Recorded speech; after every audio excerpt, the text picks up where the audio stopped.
جب آپ کو اچانک پیسوں کی ضرورت ہو، یہ دولت والی صورت نماز ظہر کے بعد ایک بار پڑھ لو۔ یہ وظیفہ صرف ایک ہی دن کرنا ہے، یقین مانو ایک ہی دن میں پیسوں کا انتظام ہو جائے گا۔ بسم اللہ الرحمن الرحیم۔ محترم ناظرین، پیسوں کا کوئی مسئلہ نہیں ہوگا، میرا رب آپ کو اتنا عطا کر دے گا کہ آپ خود کہیں گے بس میرے اللہ میں رج گیا ہوں، میں بہت غریب تھا۔ پھر ایک بزرگ نے مجھے بتایا کہ قرآن پاک کی یہ ایک سورت اس طریقے سے پڑھ لو اور اپنی جھولی پر پھونک مار دو، عمل کرنے کی دیر ہے۔ غیب سے آواز آئی کہ اپنا حصہ لے جاؤ، 7 دن میں 200 کروڑ بھی مانگو تو مل جاتا ہے۔ آج ایک خاص وظیفہ آپ کی خدمت میں لے کر حاضر ہوا ہوں۔ میرے کافی دوست احباب قابل احترام، میری مائیں بہنیں بیٹیاں، انہوں نے کافی دفعہ کہا ہے کوئی ایسا وظیفہ ہو قرآنی جس سے ہمارے گھروں کے اندر رزق کی کمی ہے وہ دور ہو سکے۔ ایک ایسا وظیفہ ہے کہ کافی لوگوں نے کیا ہے جو انتہائی غریب تھے، تو جب انہوں نے اس وظیفے کو کیا اللہ نے ان پر اتنا کرم کیا ہے کہ آج ان کے گھروں میں غربت کا نام و نشان نہیں ہے، غربت کا نام و نشان ختم ہو چکا ہے۔ یہ طریقہ بہت سادہ ہے جو آپ کو بتانے کے لیے آپ کی خدمت میں حاضر ہوا ہوں۔ آپ نے صدق دل کے ساتھ اس وظیفے کو کرنا ہے اور کامل یقین کے ساتھ اس وظیفے کو اگر کر لیتے ہیں آپ کے گھر کے اندر پیسے کی کمی ہمیشہ کے لیے ختم ہو جائے گی، کیونکہ اللہ نے انسان کے لیے ایسے ایسے طریقے دیے ہیں۔ قرآن میرے رب نے اس لیے نازل کیا ہے، میرے رب نے اپنے بندے کے لیے دیا ہے، جب بھی مشکل میں ہو، جب بھی کوئی پریشانی ہو، دکھ تکلیف ہو، پیسے کی کمی ہو، تو اپنے رب سے رجوع کریں، اپنے اللہ سے رجوع کریں جو آپ کا خالق ہے، مالک ہے، جس نے اس کائنات کو بنایا، اس نے اپنے پیارے بندے کو بنایا۔ اللہ نے 18,000 مخلوقات کو بنایا، لیکن اس ساری مخلوقات میں سے جتنی بھی مخلوقات ہیں ان سب سے اعلیٰ اور افضل جو مقام ہے وہ بندے کا ہے، یہ اس انسان کا ہے۔ اس بندے سے اللہ کو بڑی محبت ہے، اس کے لیے قرآن بھیجا ہے، اور اللہ نے جب بھی کسی چیز کو بنایا تو کن فیکون کہا، ہو جاتا ہے۔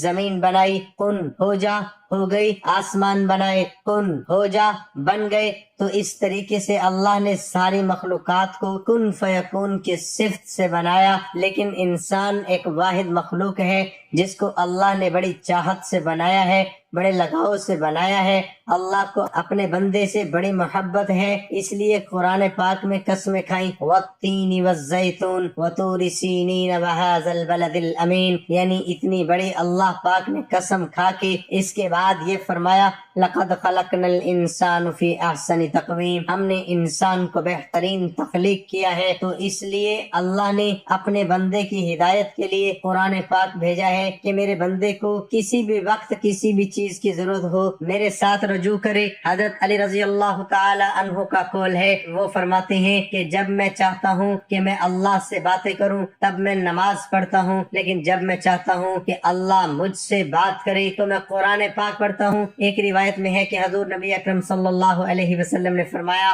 بے شک تم میں سے افضل شخص وہ ہے جو خود قرآن سیکھے اور دوسروں کو بھی سکھائے۔ رسول اللہ صلی اللہ علیہ وسلم نے فرمایا تم قرآن پڑھو، اس لیے کہ قرآن قیامت کے دن اپنے پڑھنے والے کے لیے سفارش بن کر آئے گا۔ قرآن پڑھو کیونکہ قیامت کے دن اور اپنے پڑھنے والوں کے لیے شفیع کے طور پر آئے گا۔ تاریخ گواہ ہے کہ جب تک مسلمانوں نے قرآن و حدیث کو مقدم رکھا اور اس پر عمل پیرا رہے تو وہ دنیا میں غالب اور سربلند رہے۔ تلاوت قرآن کی فضیلت و اہمیت، قرآن مجید اللہ کی سچی کتاب ہے، یہ اللہ کا پیغام اپنے بندوں کے نام، اس سے ایمان بڑھتا ہے اور دلوں کے زنگ اترتے ہیں۔ قرآن مجید اللہ تعالیٰ کا کلام ہے، اس کی آخری کتاب اور اس کا ایک معجزہ ہے، یہ دنیا میں سب سے زیادہ پڑھی جانے والی کتاب ہے۔ تو آج میرے بھائیوں دیکھ لو، ہمارے گھروں میں قرآن پاک صرف اونچے ستونوں میں رکھا ہے، سیف الماریوں میں بند کپڑوں میں غلافوں میں لپیٹ کر رکھا ہوا ہے۔ قرآن کریم کی جو باتیں ہیں ان پہ عمل کریں،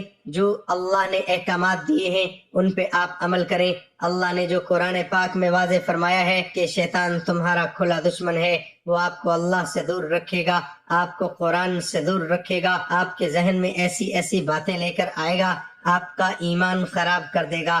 وہ خود بھی دنیا میں اور آخرت میں ذلیل و خوار ہوگا، اور اس طریقے سے وہ ذلیل و خوار ہو کے جہنم کے گڑھوں میں گر جائے گا۔ تو جس بندے نے اللہ کے قرآن سے محبت کی، محمد مصطفیٰ صلی اللہ علیہ وسلم کے ساتھ فرمان کے ساتھ محبت کی، وہ کبھی بھوکا نہیں رہتا، اس کو کبھی مشکل نہیں آتی۔ تو جو اللہ سے رجوع کرتا ہے، اللہ کے سامنے جھکتا ہے۔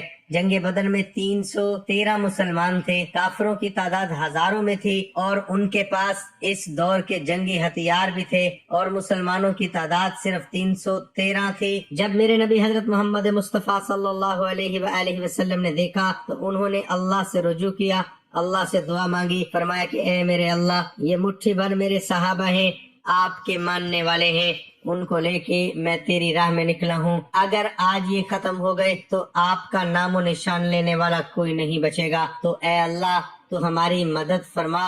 اللہ نے غیب سے مدد کی۔ جب جنگ شروع ہوئی تو اللہ نے اوپر سے آسمانوں سے فرشتوں کا لشکر بھیج دیا۔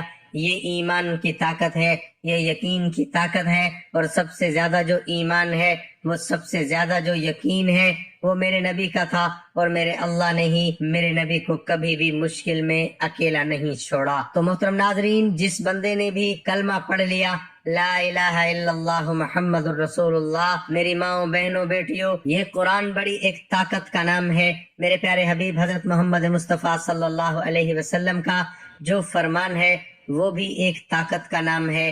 میرا رب جو پوری کائنات کے اندر ساری طاقتیں رکھتا ہے، سب کچھ اسی کے پاس ہے، اس کے سامنے یہ کوئی مسئلہ نہیں ہے، یہ پیسہ کم ہے، پیسہ نہیں ملے گا، صرف یقین ہونا چاہیے۔ اللہ پر یقین رکھتے ہوئے آپ نے یہ وظیفہ کر لینا ہے۔ باتیں تو بہت لمبی ہو جائیں گی، وظیفے کا طریقہ کار آپ سمجھ لیں۔ آپ ظہر کی نماز کے بعد اس عمل کو کر سکتے ہیں۔ آپ نے پاک صاف ہو کر باوضو ہو کر بیٹھ جانا ہے، اپنی جھولی آپ نے پھیلا لینی ہے۔ سب سے پہلے اعوذ باللہ من الشیطان الرجیم اور بسم اللہ الرحمن الرحیم آپ نے پڑھ لینی ہے، 3 مرتبہ پڑھنی ہے۔ اس سے پڑھنے سے کیا ہوگا کہ شیطان دور ہو جائے گا، وسوسے سے آپ بچ جاؤ گے، کوئی ذہنی انتشار پیدا نہیں ہوگا، مکمل طور پر اللہ کے ساتھ یکسوئی کے ساتھ بات ہوگی۔ یہ عمل عورتیں بھی کر سکتی ہیں، مرد بھی کر سکتے ہیں۔ تو آپ نے اس کے بعد نبی کریم صلی اللہ علیہ وسلم کی ذات اقدس پر درود پاک پڑھ لینا ہے۔ درود پاک کا ہدیہ آپ نے نبی کریم صلی اللہ علیہ وسلم کی ذات اقدس پہ پیش کرنا ہے۔ برکت کے لیے ایک دفعہ میرے ساتھ بھی پڑھ لیں، اللہم صلی علی محمد وعلی آل محمد کما صلیت علی ابراہیم وعلی آل ابراہیم انک حمید مجید، اللہم بارک علی محمد وعلی آل محمد کما بارکت علی ابراہیم وعلی آل ابراہیم انک حمید مجید۔ آپ درود ابراہیمی پڑھ لیں یا چھوٹے سے چھوٹا درود پڑھیں گے صلی اللہ علیہ وسلم تو اس کی آپ نے تعداد زیادہ کر لینی ہے۔ درود پاک میں جتنے الفاظ ہوں گے، اس درود پاک کی اتنی برکات زیادہ ہو جائیں گی، اس کے فضائل اتنے زیادہ ہو جائیں گے کہ اس کے بعد آپ نے صرف 11 مرتبہ سورۃ کوثر کو پڑھ لینا ہے۔ انا اعطیناک الکوثر فصل لربک وانحر ان شانئک هو الابتر۔ تو یہ سورت بھی آپ کو خوش کرنے والی ہے، تو اس لیے آپ کو سب سے پہلے اپنے نبی کا صحیح امتی بننا پڑے گا، صحیح یکسوئی کے ساتھ عمل کرنا پڑے گا، یقین اور پختگی کے ساتھ آپ کو رہنا پڑے گا۔ جو میرے نبی کے احکامات ہیں ان پہ چلنا پڑے گا۔ میرے نبی نے جیسے کاروبار کیا تھا ویسے کاروبار کرنا پڑے گا، میرے نبی نے جیسے زندگی گزاری تھی ویسی زندگی گزارنی پڑے گی، پھر ہی آپ اس وظیفے پہ پورا اترتے ہیں، پھر ہی یہ سورت مبارکہ آپ کو، آپ کے دل کو خوش کر دے گی۔ اگر آپ کا ایمان کمزور ہے، آپ کو یہ لگتا ہے کہ پتہ نہیں یہ اس عمل سے میرا کام بنے گا کہ نہیں بنے گا، تو پھر کبھی بھی آپ کا کام نہیں بن سکتا۔ آپ کو مکمل یقین کے ساتھ قرآن پاک پہ مکمل یقین رکھ کے نبی کریم صلی اللہ علیہ وسلم کے احکامات پر پورا یقین رکھ کے آپ کو یہ عمل کرنا پڑے گا، پھر ہی آپ کو اس کا رزلٹ ملے گا۔ آپ نے سورۃ کوثر کو اچھے طریقے سے پڑھ لینا ہے، اور اس کے بعد آپ نے میرے اللہ کا بہت ہی بابرکت نام ہے، یہ میرے رب کا نام ہے، ایسا نام ہے جو بندہ اس میں ڈوب جاتا ہے، اس نام کا جو بندہ ہے عامل بن جاتا ہے، اللہ پاک اس بندے کو غنی کر دیتے ہیں، کیونکہ یا غنیو یہ اللہ پاک کی صفت ہے۔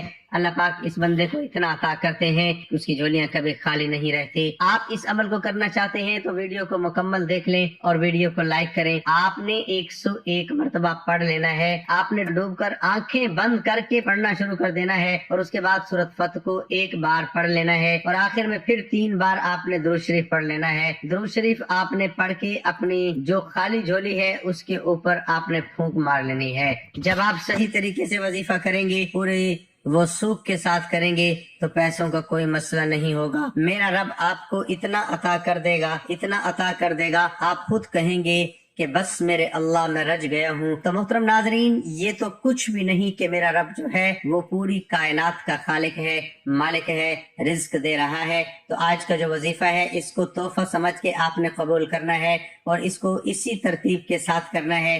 آپ نے اس کے بعد اللہ پاک سے گڑ گڑا کر دعا مانگ لینی ہے کہ یا اللہ، تو غنی ہے، تو دینے والی ذات ہے، میری خالی جھولی ہے، میں تیرے سامنے ہی پھیلاتا ہوں، میں کسی اور کا محتاج نہیں، صرف تیرا محتاج ہوں۔ تو وحدہ لا شریک ہے، تو دینے والا ہے، میں مانگتا ہوں اے میرے اللہ مجھے اتنا عطا کر دے کہ مجھے کسی غیر کے پاس جانے کی ضرورت نہ پڑے۔ دینے والی ذات تو ہے، جب تو انکار کر دے گا تو میں ذلیل و خوار ہو جاؤں گا۔ آپ کو اچھے طریقے سے مانگنے کا طریقہ آنا چاہیے، آپ نے اچھے طریقے سے اللہ پاک سے دعا مانگ لینی ہے، اور کوئی بھی وظیفہ نماز کے بغیر مکمل نہیں ہوتا۔ آپ نے 5 وقت کی نماز بھی لازمی ادا کرنی ہے، اللہ کی راہ میں کچھ نہ کچھ صدقہ خیرات لازمی کرنا ہے۔